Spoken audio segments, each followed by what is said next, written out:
Hi guys, mag-boiled ako ng pangpritong manok na ala Max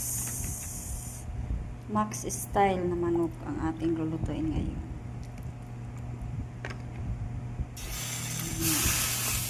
Kailangan buo pa yung balat niya guys.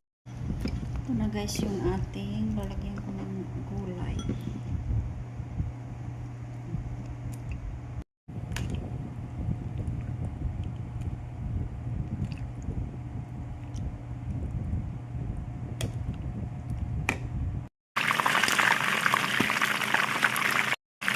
Guys, yung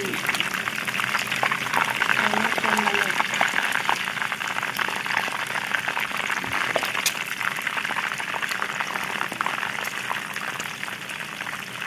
Ito na guys yung tinustang manok.